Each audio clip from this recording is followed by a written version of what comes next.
네, 작년 하반기 정도부터 이 부동산 시장에 빨간불이 또 감지가 되기 시작했는데요. 특히나 이 부동산 시장의 침체 원인 중 하나가 이 건설 경기의 위축으로 좀 꼽혔습니다. 앞으로의 현황에 대해서, 앞으로의 시장 상황에 대해서 좀 자세하게 짚어주신다고요?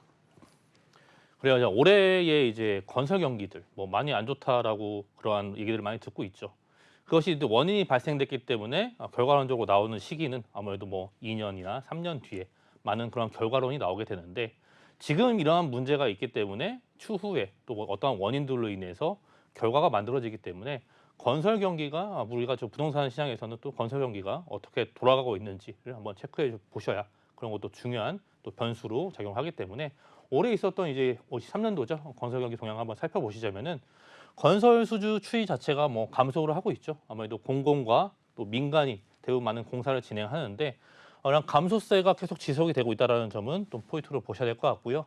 거기에서 이제 민간 수주 부분이 더욱더 많은 감소를 보여주고 있기 때문에 건설 수주의 감소는, 즉 이러한 뭐 부동산도 주택과 뭐 상업용 시설, 또 오피스텔이나 또 이런 건물들이 있을 수도 있는데, 그 주거용이나 이러한 주거용과 비주거용이 있겠지만 대체적으로 모든 그러한 항목에서 많은 감소를 보여줬다는 것이 또 큰 포인트로 보실 수 있는 것 같아요. 올해 역시도 마찬가지고 이 추세는 내년까지도 계속 이어질 수밖에 없는 것들 또 보여주고 있고요.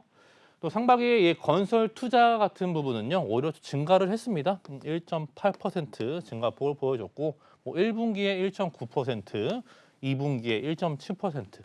건설 투자 부분이 어느 정도 회복세를 보여주면서 이런 회복세를 보여주고 있다는 것도 시장에서는 알고 계셔야 될 것 같고요. 그리고 뭐 건설 경기가 안 좋다고는 하지만 투자에 대한 그런 사업성이 좋은 곳들에 대해서는 여전히 투자가 많이 일어나고 있기 때문에 이러한 상업지랄지 또 입지가 좋은 지역들은 여전히 투자가 진행이 되고 있다는 점도 보여주시면 될 것 같아요. 이렇기 때문에 시장에서 이런 양극화 현상이 나오는 것이고, 건설 투자가 굉장히 회복된 이유 중에 하나가 바로 큰 저는 부분으로 보자면은 이 미분양 주택 수가 많이 현저하게 감소를 했습니다. 시장에서는 이제 건설 경기는 나빠지고 있는데 미분양에 대한 주택 수는 여전히 감소를 많이 하고 있고요. 그냥 주거용과 뭐 비주거용이 있겠지만 수도권 미분양 또 지방 미분양을 떠나서 전체적인 이런 미분양 수가 자체가 감소를 하고 있기 때문에, 그만큼 시장에서는 유효 수요들이 진정한 수요들이 이제 유효 수요로 돌아서면서 많은 분양과 또 주택에 대한 니즈, 그런 걸 통해서 미분양이 감소되고 있다는 것은 이 건설 투자가 회복된 이유의 또 하나로도 볼 수 있을 것 같아요. 그만큼 자본들이 회수가 되기 때문에 그 유동 자금을 가지고 또 다른 사업이랄지 또 시장에 많은 유동 자금이 흐를 수 있게끔 만들어주기 때문에 이렇게 회복이 되고 있다는 부분도 보여주고 있고요. 또 건설 공사비 지수죠. 건설 공사비 지수, 이것이 뭐 분양가에 대한 막대한 상승 비용을 요즘에 많이 이야기가 되고 있고요.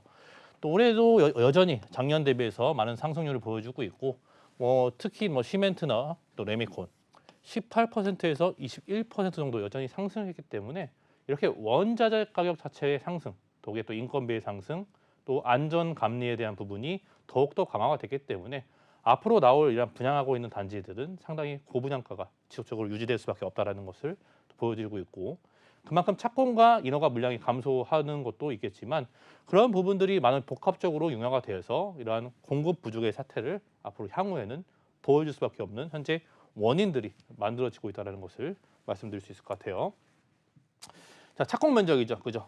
착공 면적 자체가 여전히 올해도 마찬가지였지만 신규 착공이 상당히 많이 감소를 했습니다. 뭐 전체 뭐 주거용과 비주거용이 있겠지만 거의 뭐 40%대에 육박하게끔 작년 대비해서 엄청난 부분에 감소를 했기 때문에 가장 이 부분은 상당히 좀 우려스러운 것들을 말씀을 드리는 것들이고, 그렇기 때문에 제가 뭐 26년도나 27년도에 상당히 좀 위험한 그러한 공급에 대한 상당히 많은 원인들이 그 결과로 나타날 것이기 때문에 상당히 우려스럽다라고 말씀을 드리는 것들이고, 그만큼 내년 주택 시장도 상당히 뭐 안 좋긴 하지만 올해 주택 시장, 내년 주택 시장, 물론 뭐 위기가 있습니다. 항상 뭐 위기가 있는 것이고 버텨내는 사람이 있는 것이고, 또 어떠한 다른 사람의 입장에서는 그 이 위기 자체가 또 다른 또 기회로 다가올 수 있기 때문에 내년 시장에는 또 누구한테는 기회가 될 수 있는 시장, 또 누구에게는 상당히 또 적합한 또 어려운, 그렇게 시장이 많이 반복될 것이기 때문에 이러한 큰 조정들은 겪을 수밖에 없습니다.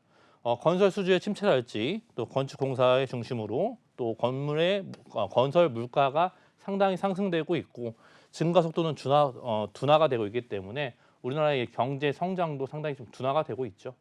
제가 말씀드리고 싶은 거는 내년 시장도 분명히 어려울 시장이 맞습니다만 다른 입장에서는 또 이 시장 자체가 기회가 될 수 있는 내년도 시장은 이렇게 올해의 결과를 봤을 때는 내년도 시장 역시 어렵지만 또 다른 사람에게 기회가 될 수 있는 시장이 될 수 있을 것이다라고 말씀드리면서 오늘 23년도 건설 경기 동향은 이쯤에서 정리하도록 하겠습니다. 네, 잘 들었습니다. 부동산 선행 지표 중 하나인 건설 경기 동향에 대해서 짚어봤는데요. 이렇게 시장의 흐름을 좀 예측할 수 있는 몇 가지 지표들 미리미리 잘 체크하시고 움직임도 놓치지 않아야겠죠. 자, 함께하는 세미나 참여 방법도 안내해드리도록 하겠습니다. 부동산 트렌드 분석과 새로운 블루오션 짚어드립니다. 매주 토요일 오후 2시고요. 3호선과 신분당선 지나는 양재역 8번 출구 인근입니다. 전화로 예약해 주시기 바랍니다.